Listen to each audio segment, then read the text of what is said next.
대법원 2025년 3월 27일 선고 2021-242-185 판결 사건명 물품 대금 1.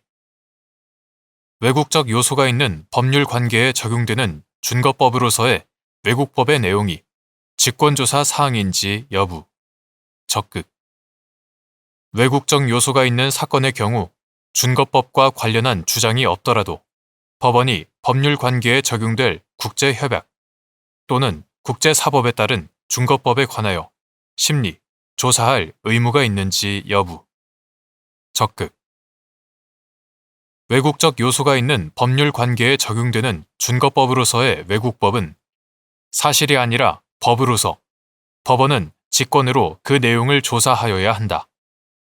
따라서 외국적 요소가 있는 사건이라면 준거법과 관련한 주장이 없더라도 법원으로서는 적극적으로 성명권을 행사하여 당사자에게 의견을 진술할 수 있는 기회를 부여하거나 필요한 자료를 제출하게 하는 등 그 법률 관계에 적용될 국제협약 또는 국제사법에 따른 준거법에 관하여 심리, 조사할 의무가 있다. 2. 국제사법 제25조 제1항에 따라 준거법에 관한 명시적인 합의가 없더라도 묵시적인 합의를 인정할 수 있는지 여부 적극 소송 절차에서 당사자가 준거법에 관하여 다투지 않았다는 사정만으로 준거법에 관한 묵시적 합의를 인정할 수 있는지 여부 소극 9. 국제사법 2022년 1월 4일 법률 제18670호로 전부 개정되기 전의 것 9. 국제사법 제25조 제1항에서는 계약의 준거법을 당사자가 자유롭게 선택할 수 있도록 하면서도 그것이 부당하게 확대된 것을 방지하기 위하여 묵시적인 선택은 계약 내용, 그 밖의 모든 사정으로부터 합리적으로 인정할 수 있는 경우로 제한하고 있다. 이에 따라 준거법에 관한 명시적인 합의가 없더라도 묵시적인 합의를 인정할 수도 있으나 소송 절차에서 당사자가 준거법에 관하여 다투지 않았다는 사정만으로는 준거법에 관한 묵시적 합의를 인정하기는 어렵다. 3. 국제물품 매매 계약에 관한 국제연합협약 United Nations Convention on Contracts for the International Sale of Goods Vienna, 1980 국제물품 매매 계약에 관한 국제연합협약에 따라 규율되지만 매매협약에서 명시적으로 해결되지 아니하는 사항에 해당하는 법률 관계에 대해서는 위 협약이 기초하고 있는 일반 원칙의 적용이 우선적으로 고려되어야 하는지 여부 적극 및 위 협약이 적용을 배제하거나 규율하고 있지 않은 사항에 해당하는 법률 관계에 대해서 적용되는 준거법 법정지 국제사법에 따라 결정되는 준거법 우리나라가 가입한 국제조약은 일반적으로 민법이나 상법 또는 국제사법보다 우선적으로 적용된다. 국제물품 매매 계약에 관한 국제연합협약 United Nations Convention on Contracts for the International Sale of Goods Vienna, 1980 CISG 이하 매매협약이라 하고 조문에 달리 표시가 없으면 매매협약의 조문을 의미한다. 매매협약 제1조 제1항에 따르면 매매협약은 해당 국가가 모두 체약국인 경우 제1호 모두 체약국인 경우 또는 국제사법 규칙에 따라 체약국법이 적용되는 경우 제2호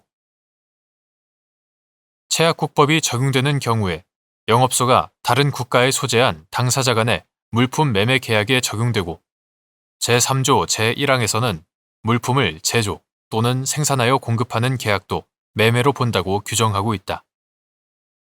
매매 협약은 협약의 목적에 비추어 당사자의 진술과 그 밖의 행위는 상대방이 그 당사자의 의도를 알았거나 모를 수 없었던 경우에는 그 당사자의 의도에 따라 해석되어야 하고 제8조 제1항 위 조항에 적용이 없을 경우 당사자의 진술, 그 밖의 행위는 상대방과 동일한 부류의 합리적인 사람이 동일한 상황에서 이해하였을 바에 따라 해석되어야 하며 제8조 제2항 당사자의 의도나 합리적인 사람이 이해하였을 바를 결정할 때에는 당사자들의 협상, 당사자들 사이 확립된 관행 및 관례, 후속 행위 등 관련된 모든 사정을 적절히 고려하여야 한다고 정한다. 제8조 제3항 한편 매매 협약에 따라 규율되지만 매매 협약에서 명시적으로 해결되지 아니하는 사항, 이른바 내적 흠결을 말한다. 내적 흠결에 해당하는 법률 관계에 대해서는 매매 협약이 기초하고 있는 일반 원칙의 적용이 우선적으로 고려되어야 하고 그러한 일반 원칙이 없는 경우 비로소 법정지 국제사법에 따라 결정된 준거법이 적용된다. 제7조 제2항 매매 협약이 그 적용을 배제하거나 규율하고 있지 않은 사항, 이른바 외적 흠결을 말한다. 외적 흠결에 해당하는 법률 관계에 대해서는 법정지 국제사법에 따라 결정되는 준거법이 적용된다. 4. 대한민국 법인인 갑 주식회사가 러시아 법인인 을 외국회사와 일회용 면도기 부품 생산을 위한 조립설비를 공급하기로 하는 계약을 체결한 후 조립설비를 인도하고 물품 대금의 지급을 요청하자 을 회사가 추가 합의를 제안하여 대금 지급 시기를 시운전 완료 확인서에 서명한 날로 약정하였는데 을 회사가 조립설비의 하자를 이유로 시운전 완료 확인서를 작성하지 않고 물품 대금 지급 시기도 도래하지 않았다고 주장한 사안에서 국제물품 매매 계약에 관한 국제연합협약 United Nations Convention on Contracts for the International Sale of Goods, 비엔나 1980 국제연합협약과 위 계약의 해석만으로도 매수인인 을 회사의 물품 대금 지급 채무의 이행기가 충분히 확정될 수 있다고 한 사례.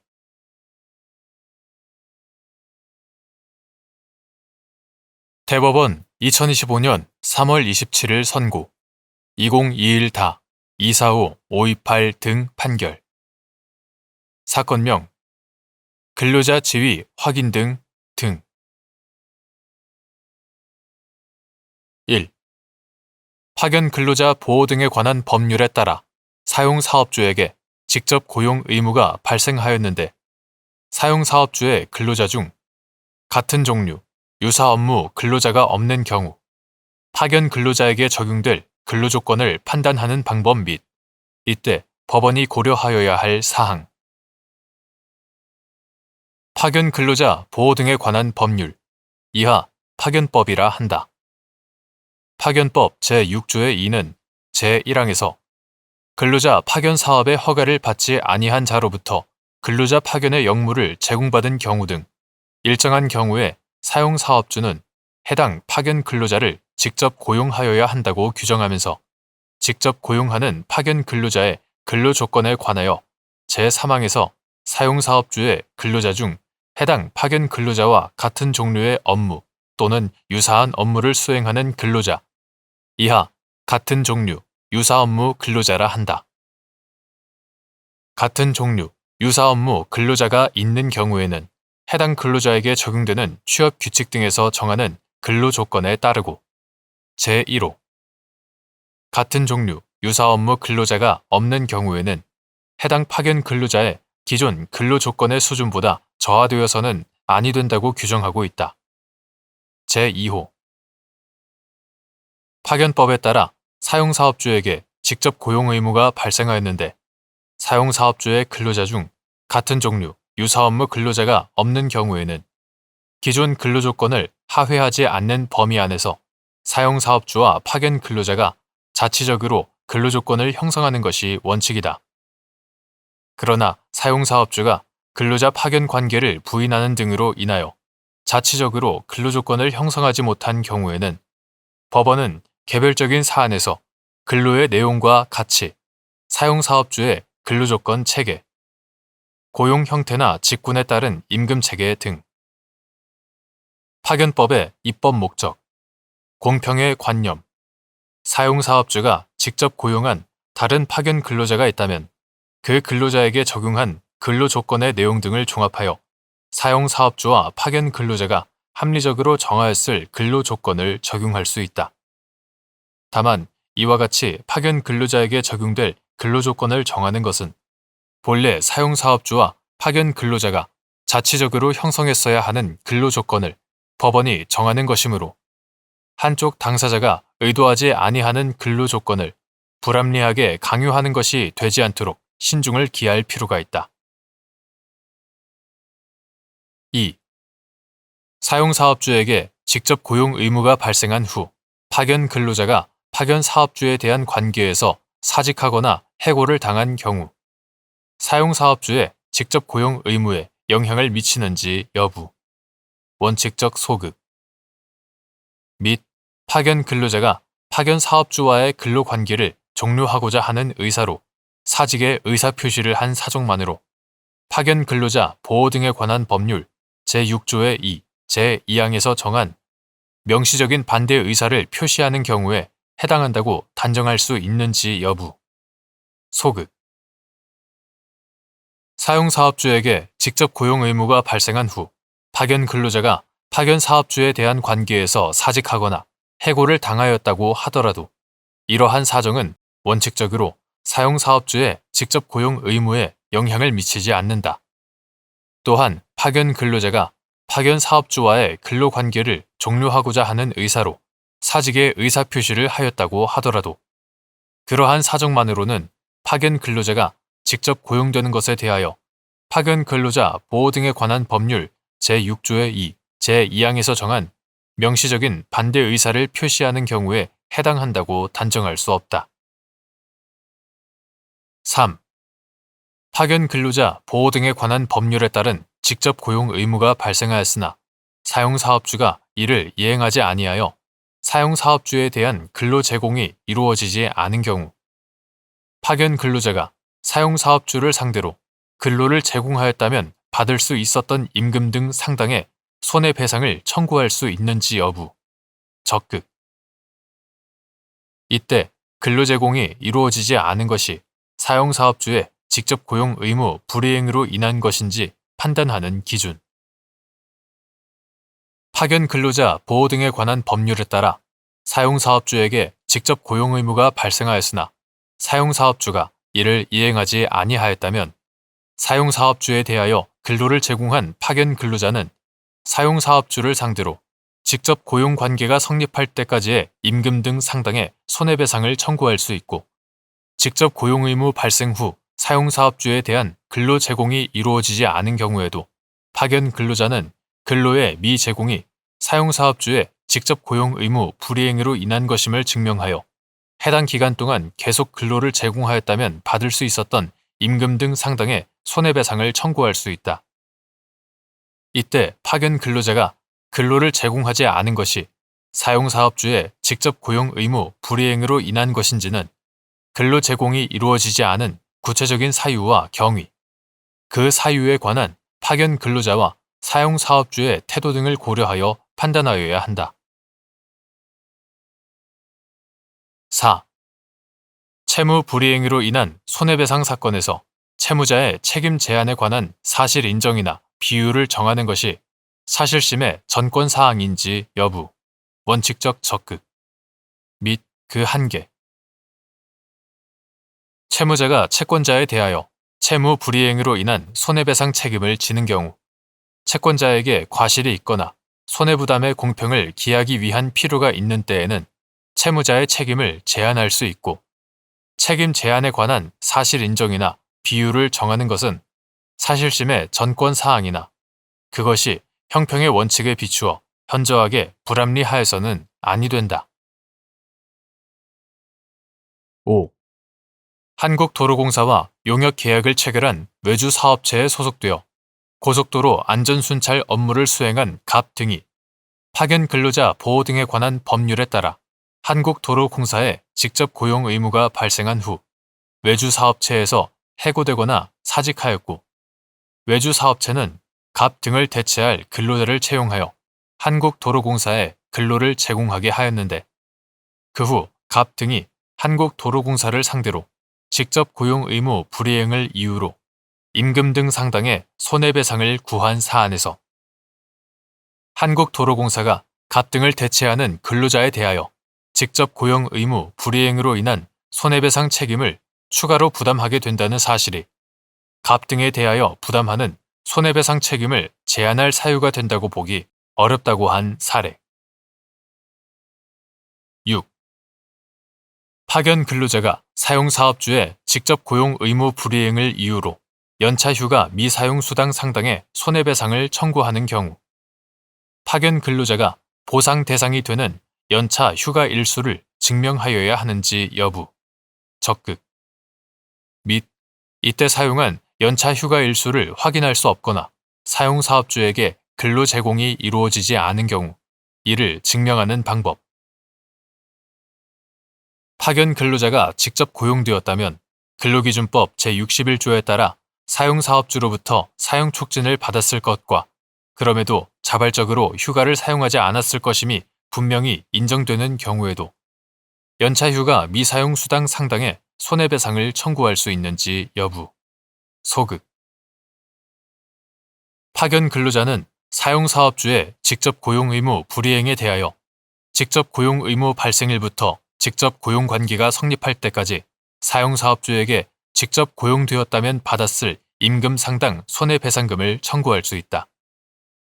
위 기간 중 연차휴가 미사용 수당 상당의 손해배상을 청구하는 파견 근로자는 손해배상의 일반 원칙에 따라 손해를 증명할 책임을 부담하므로 발생한 연차휴가 일수에서 사용한 연차휴가 일수를 공제한 보상 대상이 되는 연차휴가 일수를 증명하여야 한다. 이때 사용한 연차휴가 일수는 청구 기간 중 파견 사업주 소속으로 사용사업주에 근로를 제공하며 실제 사용한 연차 휴가 일수가 있다면 이에 따르고 이를 확인할 수 없거나 청구 기간 중 사용사업주에게 근로 제공이 이루어지지 않은 경우에는 청구 기간 전에 파견 사업주 소속으로 사용사업주에 근로를 제공하여 사용한 연차 휴가 일수, 해당 파견 근로자와 같은 종류, 유사 업무를 수행하는 사용사업주의 근로자들이 청구 기간 중 사용한 연차 휴가 일수 또는 그 밖에 적당한 간접 사실로 증명하면 충분하다. 다만 사용사업주의 사업장에서 근로기준법 제61조에 따른 연차휴가 사용 촉진 제도가 실시되고 있고 관련 근거 규정의 내용, 대상이 되는 근로자의 범위, 시행 실태 등을 비롯한 여러 사정을 고려할 때 파견 근로자가 직접 고용되었을 경우 위 제도에 따라 사용사업주로부터 사용 촉진을 받았을 것과 그럼에도 자발적으로 휴가를 사용하지 않았을 것임이 분명히 인정되는 경우에는 파견 근로자는 연차휴가 미사용 수당 상당의 손해배상을 청구할 수 없다.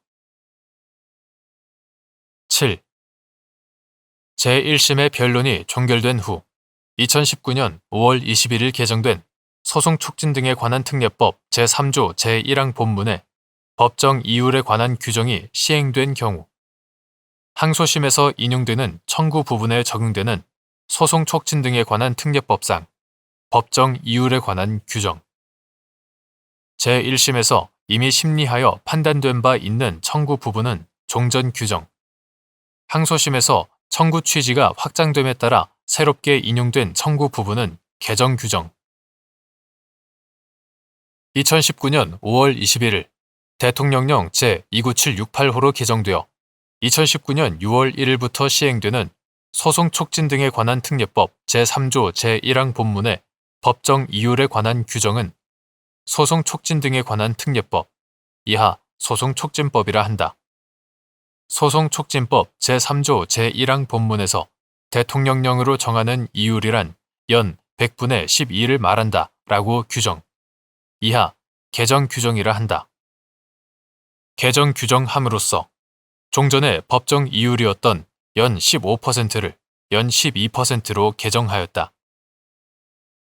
부칙 제2조 제1항에서는 이영 시행 당시 법원에 계속 중인 사건으로서 제1심의 변론이 종결된 사건에 대한 법정 이율은 이영의 개정 규정에도 불구하고 종전의 규정에 따른다 라고 규정하고 제2항에서는 이영 시행 당시 법원에 계속 중인 사건으로서 제1심의 변론이 종결되지 아니한 사건에 대한 법정 이율은 2019년 5월 31일까지 발생한 분에 대해서는 종전의 규정에 따르고 2019년 6월 1일 이후 발생하는 분에 대해서는 이 영의 개정 규정에 따른다 라고 규정한다. 이러한 규정에 비추어 볼 때 해당 사건에서 제1심의 변론이 종결된 후 개정 규정이 시행되었을 경우 항소심에서 인용되는 청구 부분 중 제1심에서 이미 심리하여 판단된 바 있는 청구 부분은 제1심의 변론이 종결된 사건에 해당하므로 소송촉진법상 법정 이율에 관하여 종전의 규정을 적용해야 하지만 항소심에서 비로소 청구 취지가 확장됨에 따라 새롭게 인용된 청구 부분은 제1심의 변론이 종결된 사건이라고 볼 수 없으므로 소송촉진법상 법정 이율에 관하여 개정 규정을 적용하여야 한다.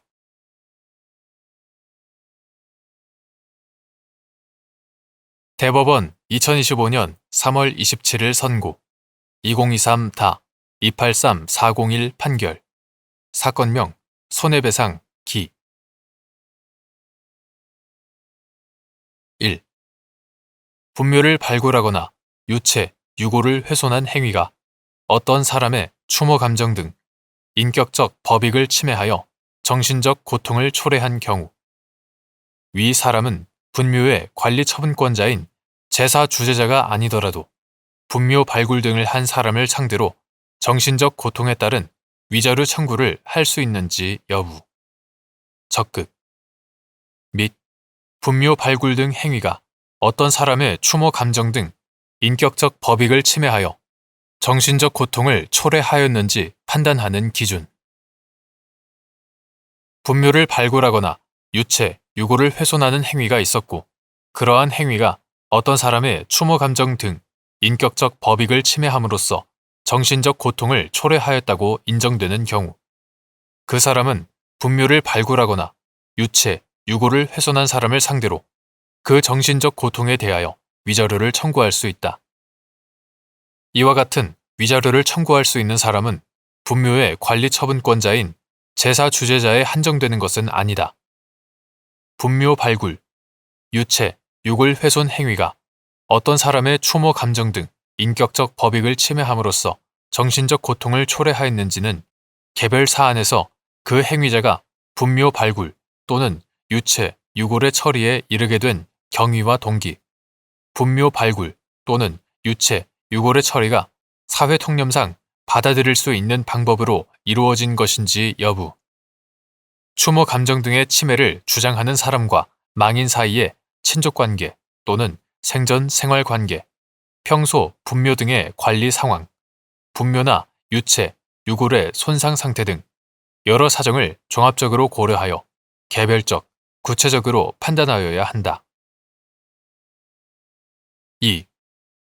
갑과 을이 분묘가 있던 임야를 개발할 목적으로 분묘에 안치된 망인들의 종손이자 제사 주재자인 병으로부터 묘지이장 이행각서를 받은 다음 분묘를 파헤치고 그 안에 안치된 망인들의 유골을 꺼내 한꺼번에 양철통에 담은 후 불로 태워 분묘 입구 쪽 땅에 묻었는데 망인들의 자녀 또는 손자녀로서 분묘를 실제로 관리해온 정의, 갑 등의 유골 훼손 행위로 정신적 고통을 입었다며 위자료를 청구한 사안에서 갑 등의 유골 훼손 행위로 정의, 추모 감정 등 인격적 법익이 침해되어 정신적 고통을 입었으므로 위자료 청구권을 가진다고 볼 여지가 있는데도 이에 관하여 제대로 심리, 판단하지 않은 채 정은 분묘의 관리 처분권을 가지는 제사 주재자가 아니므로 위자료 청구도 인정될 수 없다고 본 원심 판단에 법리 오해 등의 잘못이 있다고 한 사례.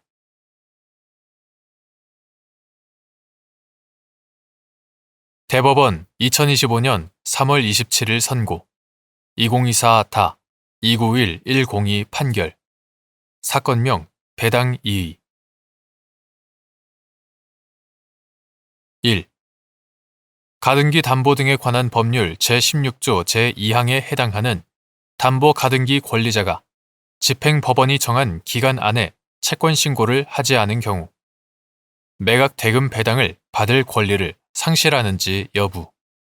적극 및 가등기 담보 등에 관한 법률 제16조 제1항의 가등기 권리자에 대한 채권 신고 최고의 방법.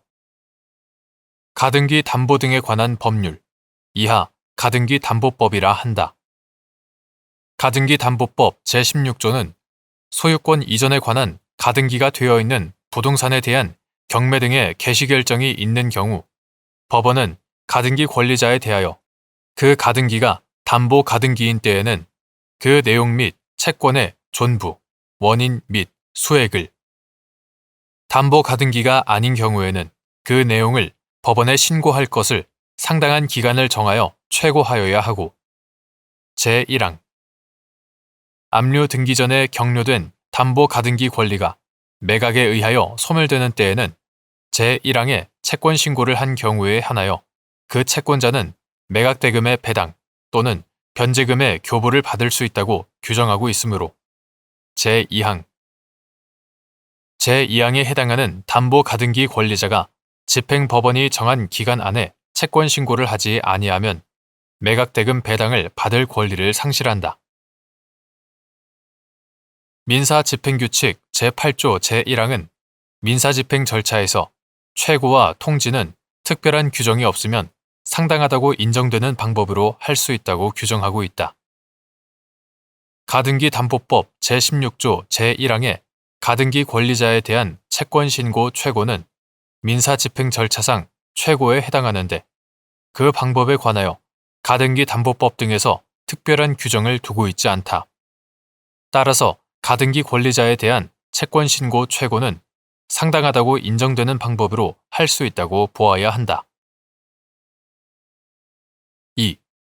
채권자 갑의 신청으로 채무자 을 소유의 부동산에 대한 강제 경매 절차가 개시되어 집행법원이 미 부동산에 맞춰진 가등기 권리자 병의 등기상 주소지로 가등기가 담보 가등기에 해당하는 경우 배당 요구 종기까지 채권 신고를 하라는 취지의 최고서를 등기우편으로 발송하였는데 가등기 후 이사하여 최고서를 송달받지 못한 병이 배당 요구 종기가 지난 후 자신의 가등기가 담보 가등기에 해당한다며 채권 신고를 하여 배당을 받자 배당을 전혀 받지 못한 갑이 배당 이의의 소를 제기한 사안에서 병의 채권 신고가 적법하여 병에게 배당받을 자격이 있다고 본 원심 판단에 법리 오해에 잘못이 있다고 한 사례.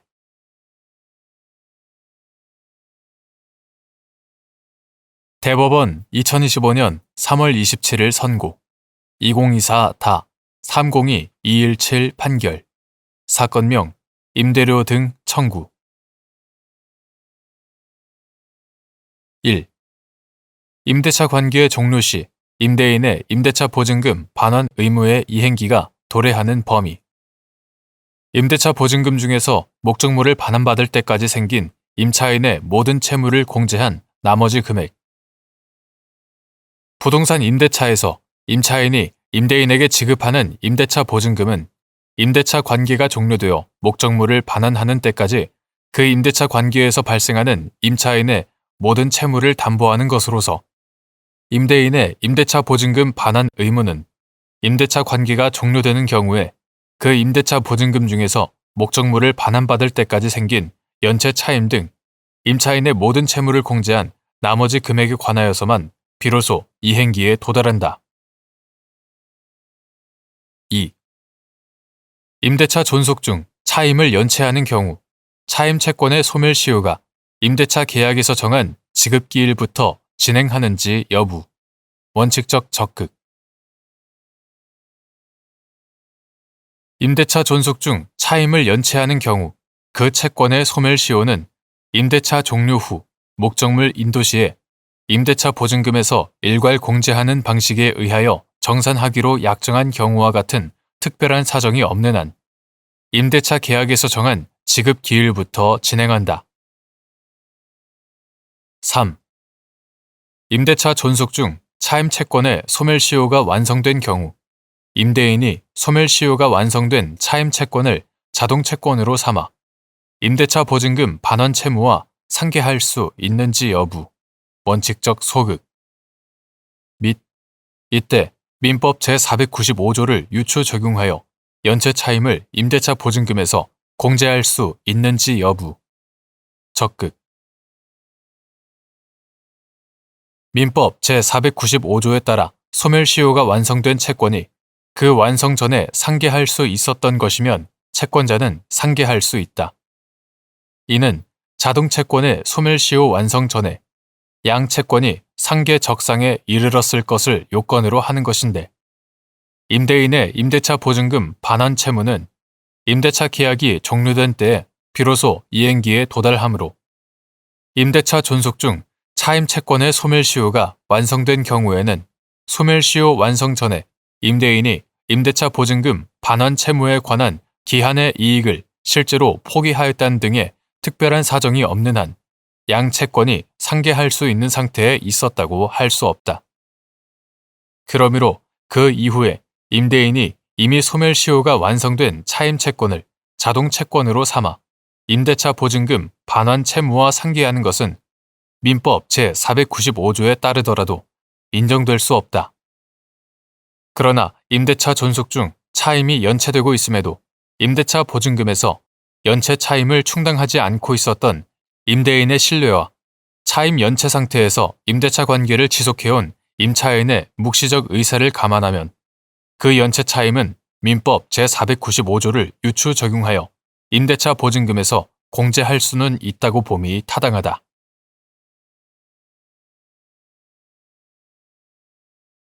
대법원 2025년 3월 27일 선고 2024-306-691 판결.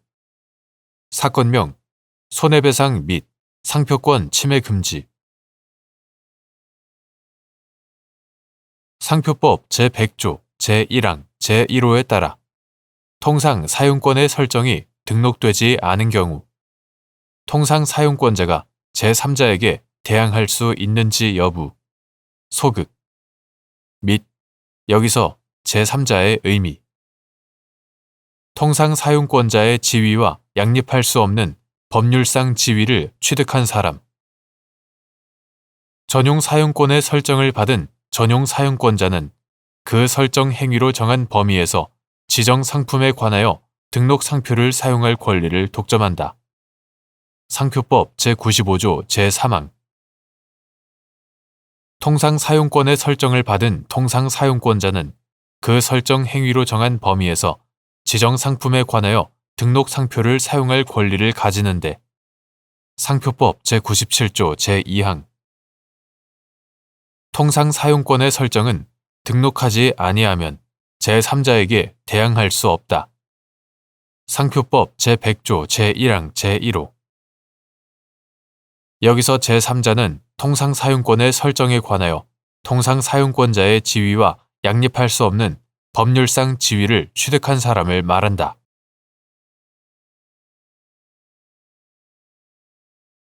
대법원 2025년 3월 24일자 2024스 866 등 결정. 사건명 상속재산 분할 등. 1. 항고심에서 마류 가사 비송 사건에 반대 청구를 할 수 있는 경우. 가사소송법 제2조 제1항 제2호 나목 10에 따르면 상속재산의 분할에 관한 청구. 민법 제1013조 제2항. 상속재산의 분할에 관한 청구는 마류 가사 비송 사건에 속하고 상대방은 제1심의 절차 종결 시까지 청구인의 청구와 결련 관계에 있는 마류 가사 비송 사건으로서 금전의 지급이나 물건의 인도, 기타 재산상의 의무 이행을 구하는 반대 청구를 할 수 있다. 가사소송규칙 제92조. 한편 민사소송법 제412조를 유추하여 반대 청구 상대방의 심급의 이익을 해할 우려가 없는 때 또는 반대 청구 상대방이 동의하거나 이의 없이 반대 청구의 신문에 응함으로써 동의한 것으로 간주되는 때에는 항고심에서도 마류 가사 비송 사건의 반대 청구를 할 수도 있다. 2. 갑은 채권이 상속재산 분할의 대상이 될 수 있는지 여부. 원칙적 소극. 공동상속인들 사이에 공평을 해하게 되는 부당한 결과가 발생하는 경우 갑은 채권이 예외적으로 상속재산 분할의 대상이 될 수 있는지 여부. 적극. 금전 채권과 같이 급부의 내용이 가분인 채권은 공동상속되는 경우 상속 개시와 동시에 당연히 법정 상속분에 따라 공동상속인들에게 분할되어 귀속되므로 상속재산 분할의 대상이 될 수 없는 것이 원칙이다. 그러나 갑은 채권을 일률적으로 상속재산 분할의 대상에서 제외하면 공동상속인들 사이의 공평을 해하게 되는 부당한 결과가 발생하는 특별한 사정이 있는 때는 상속재산 분할을 통하여 공동상속인들 사이에 형평을 기할 필요가 있으므로 갑은 채권도 예외적으로 상속재산 분할의 대상이 될 수 있다. 3. 구체적 상속분의 의미 및 그 산정의 기준 시기. 상속 개시 시. 구체적 상속분이란 공동상속인 중 일부의 수증 재산과 기여분을 참작해 법정 상속분을 수정한 것으로서 분할 대상 상속 재산에 대한 상속인별 몫을 뜻하고 상속 개시시를 기준으로 정해진다. 4. 공동상속인들이 각자의 법정 상속분에 따라 상속 재산을 공유하는 동안 상속 재산에 부과된 재산세는 공동상속인들이 연대하여 납부할 의무를 지는지 여부. 적극. 및 그중 1인이 위 재산세를 납부함으로써 공동면책을 얻은 경우 공동상속인이 다른 공동상속인들을 상대로 각자의 법정 상속분에 따라 구상할 수 있는지 여부. 원칙적 적극. 구상을 하지 않은 상태에서 진행된 상속재산 분할 절차에서 납부된 재산세에 대한 고려가 이루어지지 않은 경우 그 상속재산을 재산세를 납부한 공동상속인의 단독 소유로 하는 내용의 상속재산 분할이 이루어졌다고 해도 여전히 다른 공동상속인들을 상대로 구상할 수 있는지 여부. 적극. 민법 제1015조는 상속재산의 분할은 상속 개시된 때에 소급하여 그 효력이 있다. 그러나 제3자의 권리를 해하지 못한다라고 규정함으로써 상속재산 분할의 소급표를 인정하고 있으나 상속재산 분할의 소급표가 인정된다고 하더라도 상속 개시 이후 공동상속인들이 상속재산의 공유 관계에 있었던 사실 자체가 소급하여 소멸한 것은 아니다.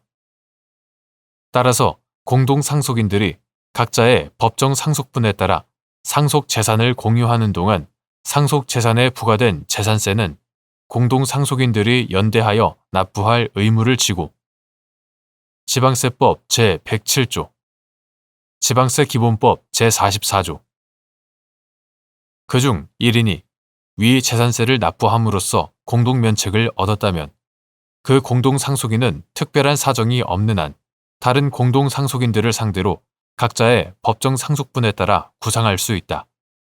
그리고 구상을 하지 않은 상태에서 상속재산 분할 절차가 진행되는 경우 그 절차에서 위와 같이 납부된 재산세가 고려될 수 있으나 이에 대한 고려가 이루어지지 않았다면 그 상속재산을 재산세를 납부한 공동상속인의 단독 소유로 하는 내용의 상속재산 분할이 이루어졌다고 해도 여전히 다른 공동상속인들을 상대로 구상할 수 있다.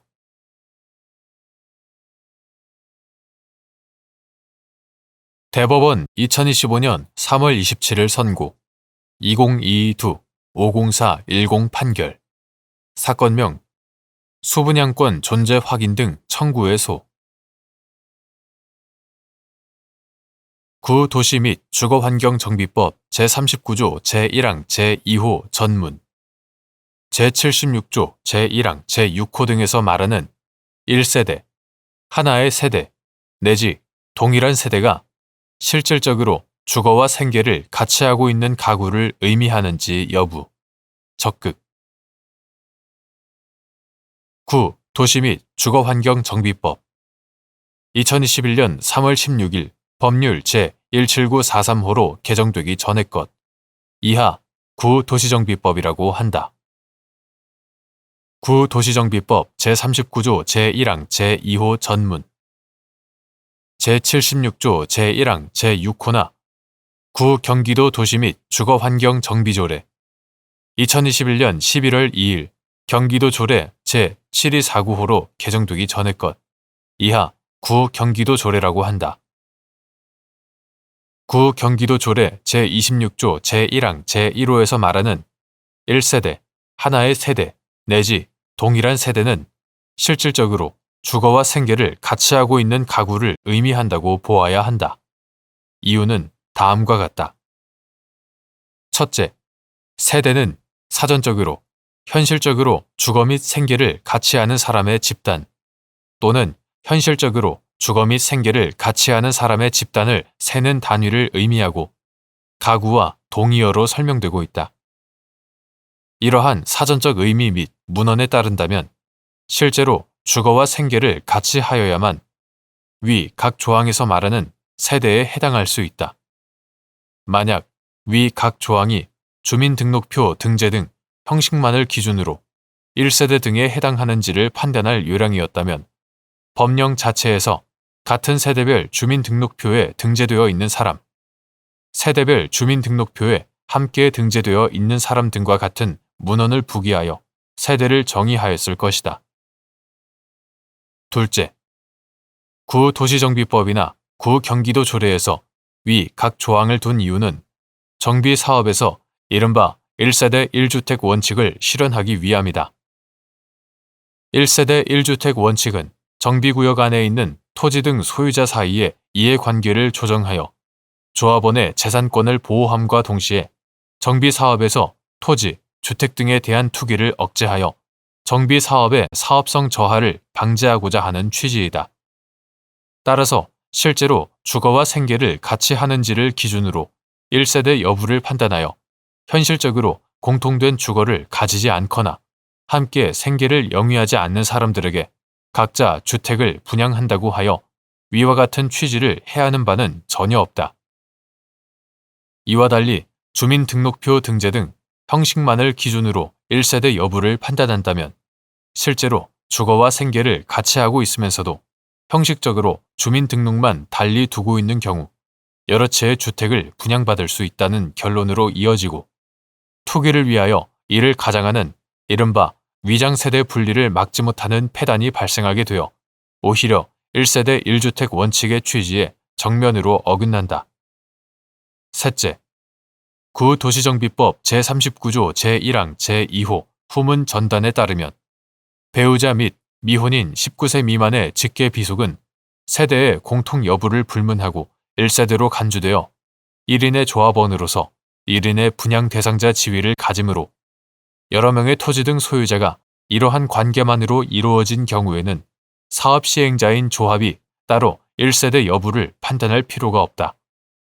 그리고 나머지 경우에 대하여 실질적으로 주거와 생계를 같이 하는지를 기준으로 1세대 여부를 판단하더라도 사업 시행자인 조합은 1차적으로 주민등록표 등 공부를 기준으로 1세대인지를 확정할 수 있고 토지 등 소유자, 이해관계인의 의견 제출이나 이의, 그 밖에 조합에 현출된 사정을 통하여 그와 같이 확정함에 의문이 있는 때에는 추가적인 서류나 자료를 제출받아 이에 기하여 실질적인 주거와 생계의 공통 여부를 조사, 확인하는 방식을 취함으로써 신속하고 안정적인 사업 진행에 대한 지장을 최소화할 수 있다.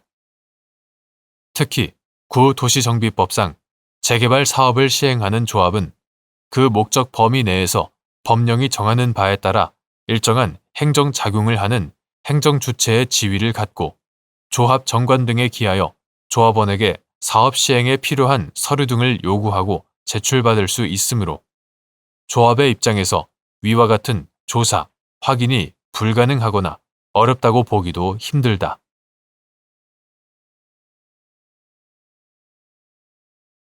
대법원 2025년 3월 27일 선고 2024-2-610-18 판결 사건명 2021서 6905 결정 취소.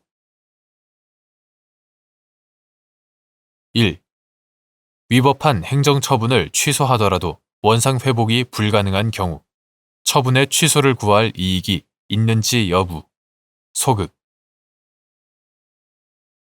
위법한 행정처분의 취소를 구하는 소는 위법한 처분에 의하여 발생한 위법 상태를 배제하여 원상으로 회복시키고 그 처분으로 침해되거나 방해받은 권리와 이익을 보호, 구제하고자 하는 소송이므로 비록 위법한 처분을 취소한다고 하더라도 원상 회복이 불가능한 경우에는 취소를 구할 이익이 없다. 2. 갑이 자신의 토지 양도에 관한 양도소득세를 신고, 납부한 후 양도 차익을 산정할 수 없다는 이유로 양도소득세를 환급해달라는 경정 청구를 하였다가 관할 세무서장에게서 이를 거부한다는 통지를 받고 조세심판원에 심판 청구를 하였으나 각하 결정을 받자 그 재결의 취소를 구하는 소송을 제기하였는데 소송 계속 중 관할 세무서장을 상대로 위 거부 통지의 취소를 구하는 소송을 별도로 제기하였다가 갑의 청구를 기각하는 판결이 확정된 사안에서 갑이 조세심판원 재결의 취소를 구할 이익이 없어 그 취소를 구하는 소는 부적법하다고 한 사례.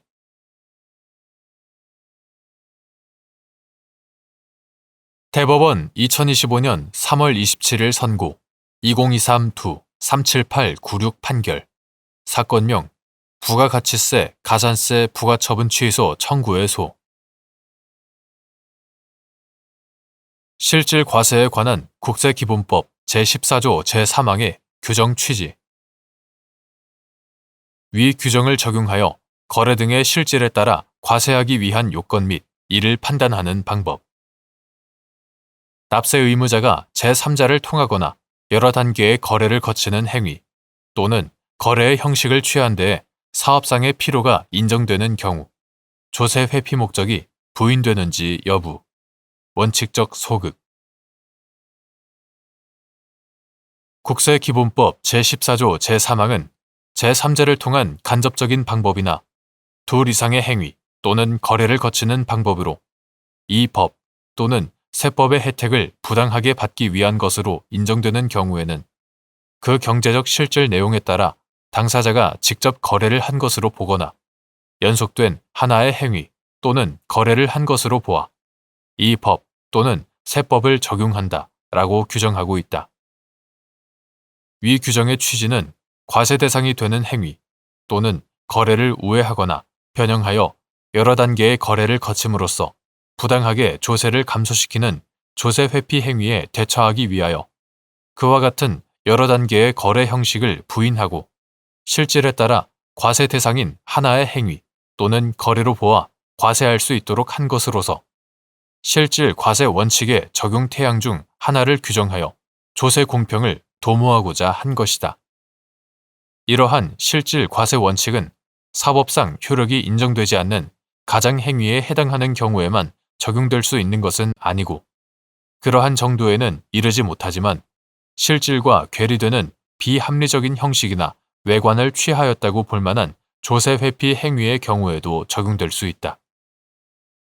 위 규정을 적용하여 거래 등의 실질에 따라 과세하기 위해서는 납세 의무자가 선택한 행위 또는 거래의 형식이나 과정이 처음부터 조세 회피의 목적을 이루기 위한 수단에 불과하여 그 실질이 직접 거래를 하거나 연속된 하나의 행위 또는 거래를 한 것과 동일하게 평가될 수 있어야 한다.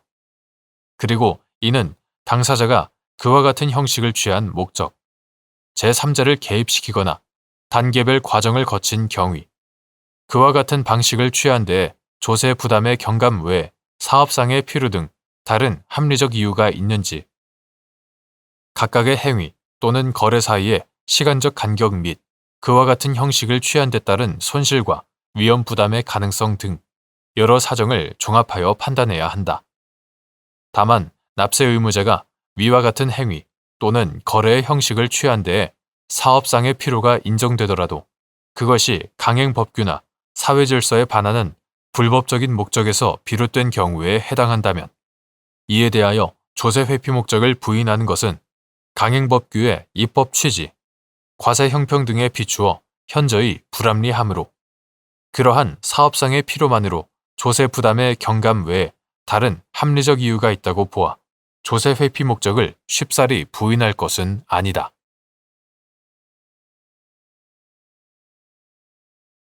대법원 2025년 3월 27일 선고 2024-2-62738 판결 사건명 인지세 부과처분 취소 1. 조세법규의 해석 원칙 및 조세법규를 해석할 때 확장 해석이나 유추 해석이 허용되는지 여부 소극 조세법률주의의 원칙상 과세 요건이거나 비과세 요건 또는 조세 감면 요건을 막론하고 조세법규의 해석은 엄격하게 해야 하고 확장 해석이나 유추 해석은 허용되지 않는다. 2. 결제 대행업 등을 영위하는 갑 주식회사가 제휴 게임사의 온라인 게임 사이트를 이용하는 자에게 게임머니를 구입할 수 있는 핀 번호가 기재된 문서를 전국 편의점을 통해 판매한 사실에 대하여 관할 세무서장이 위 문서가 구인지세법 제3조 제1항 제8호에서 정한 인지세 과세 대상인 상품권에 해당한다는 이유로 갑 회사에 인지세를 부과한 사안에서 위 문서는 인지세 과세 대상인 상품권에 해당하지 않는다고 본 원심 판단을 수긍한 사례.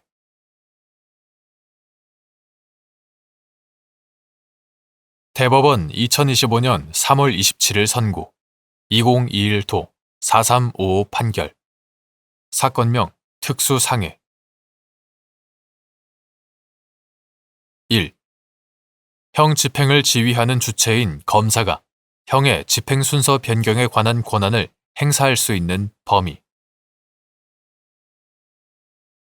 형사소송법은 형 집행의 순서에 관하여 제462조 본문에서 둘 이상의 형의 집행은 자격 상실, 자격 정지, 벌금, 과료와 몰수 외에는 무거운 형을 먼저 집행한다라고 하여 중한형 우선 집행의 원칙을 선언하면서도 동시에 제462조 단서에서 단, 검사는 소속 장관의 허가를 얻어 무거운 형의 집행을 정지하고 다른 형의 집행을 할 수 있다 라고 정하여 형 집행을 지휘하는 주체인 검사가 일정한 절차에 따라 형 집행의 순서를 변경할 수 있는 예외를 인정하고 있다. 형 집행 사무의 적정한 운영을 위하여 검찰청법 제11조에 따라 법무부령으로 사형과 자유형의 집행에 관한 사무의 방식과 절차를 정하고 있는 자유형 등에 관한 검찰 집행 사무 규칙은 제39조 제1항에서 형의 집행 순서 변경에 의한 노역장 유치의 집행 지휘라는 제목 아래 자유형과 벌금형이 병과 선고되거나 자유형의 집행 중 다른 범죄로 벌금형이 선고된 수용자에 관하여 검사가 노역장 유치의 집행을 지휘하는 때에는 소속 검찰청의 장의 허가를 받아 자유형의 집행을 정지하고 먼저 노역장 유치의 집행을 지휘하여야 한다. 다만 자유형을 먼저 집행하여도 벌금형에 관한 형의 시효가 완성되지 아니할 것이 명백한 때에는 그러하지 아니하다라고 하여 형 집행의 순서를 변경하여 자유형에 앞서 벌금형에 대한 노역장 유치의 집행을 하기 위한 절차 등을 규정하고 있다. 형 집행의 시작과 종료는 형법 제35조 제1항, 제62조 제1항에서 정한 누범 기간이나 집행유예 결격 기간의 계산, 형법 제80조에 따른 형의 시효 중단 등과 직접 관련이 있고 자유형과 벌금형이 병과되어 선고된 수용자 등의 경우 형법 제72조 제2항에 따라 벌금의 완납 여부가 징역형이나 금고형에 대한 가석방 요건의 충족 여부를 좌우하므로 형 집행의 순서와 그 변경은 수용자의 이해관계에 중대한 영향을 미치게 된다. 따라서 형사소송법 제462조 단서에 따른 검사의 형 집행의 순서 변경은 수용자의 이익을 위하여 가석방 요건을 조기에 갖추어 주려는 목적이라든지 자유형의 시효가 장기인 경우 그보다 가벼운 형인 벌금형의 노역장 유치를 먼저 집행함으로써 벌금형의 시효를 중단시키려는 목적 등 형 집행의 적정성을 확보하기 위하여 이루어질 수 있다. 다만 형사소송법 제462조 단서가 검사의 자의적인 형의 집행 순서 변경이나 그로 인하여 수용자의 이익이 부당하게 침해되는 결과를 허용하는 취지는 아니므로 검사는 형의 집행 순서 변경 제도의 목적과 수용자의 기본권 보장의 이념을 염두에 두고 적정한 재량의 범위 내에서 형의 집행 순서 변경에 관한 권한을 행사하여야 한다. 자유형 등에 관한 검찰 집행 사무규칙 제39조 제1항 단서에서 자유형을 먼저 집행하여도 벌금형에 관한 형의 시효가 완성되지 아니할 것이 명백한 때에는 자유형에 앞서 벌금형에 대한 노역장 유치의 집행을 하기 위한 형의 집행 순서 변경을 제한하고 있는 것도 그러한 취지이다. 2.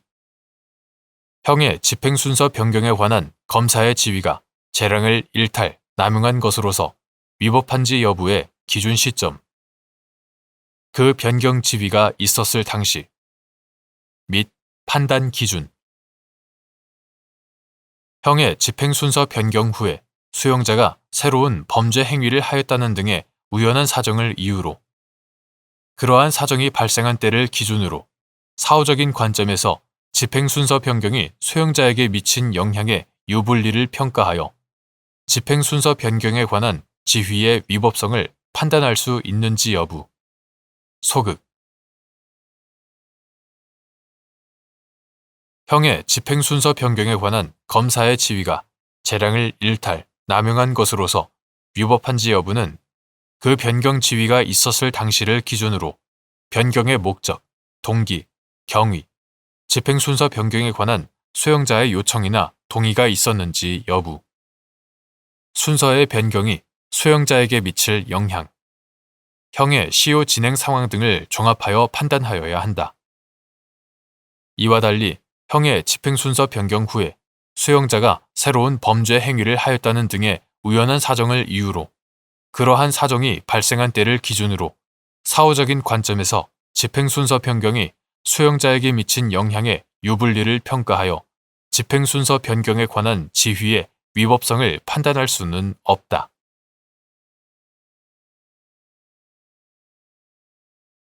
대법원 2025년 3월 27일 선고 2024도 18441 판결 사건명 사기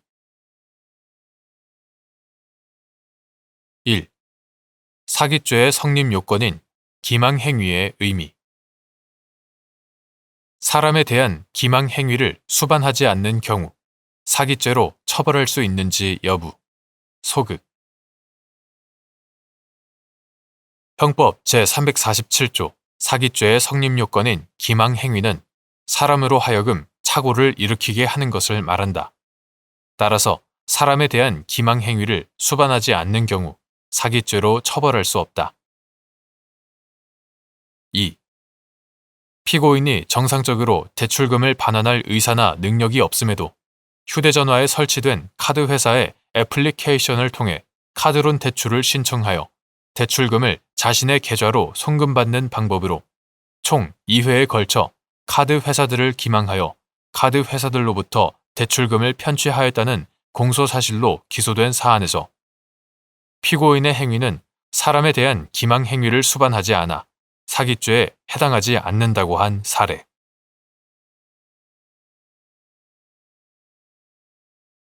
대법원 2025년 3월 27일 선고 2024도 202290 판결 사건명 강도치상 등 특정 범죄 가중처벌 등에 관한 법률 제5조의 4, 제6항에서 정한 상습적으로 형법 제329조부터 제331조까지의 죄나 그 미수죄로 실형을 선고받고의 의미.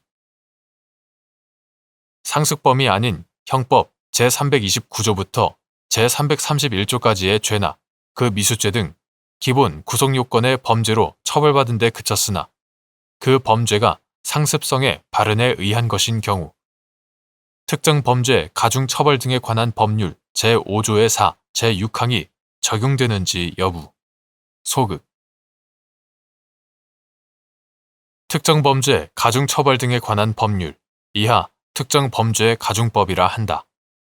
특정 범죄 가중법 제5조의 4, 제6항은 상습적으로 형법 제329조부터 제331조까지의 죄나 그 미수죄 또는 제2항의 죄로 2번 이상의 실형을 선고받고 그 집행이 끝나거나 면제된 후 3년 이내에 다시 상습적으로 형법 제329조부터 제331조까지의 죄나 그 미수죄 또는 제2항의 죄를 범한 경우에는 3년 이상 25년 이하의 징역에 처한다 라고 규정하고 있다. 이는 상습적으로 형법 제329조 내지 제331조까지의 죄나 그 미수죄를 범하고 그 죄의 상습범 또는 특정 범죄 가중법 제5조의 4, 제2항의 죄로 기소되어 실형을 선고받아 그 집행이 끝나거나 면제된 후 3년 이내에 다시 상습적으로 형법 제329조부터 제331조까지의 죄나 그 미수죄 또는 특정 범죄 가중법 제5조의 4, 제2항의 죄를 범한 경우에 가중처벌하는 규정이다. 따라서 상습범이 아닌 형법 제329조부터 제331조까지의 죄나 그 미수죄 등 기본 구성요건의 범죄로 처벌받은 데 그친 경우에는 그 범죄가 상습성의 발현에 의한 것이었다고 해도 특정 범죄 가중법 제5조의 4, 제6항이 적용되지 않는다.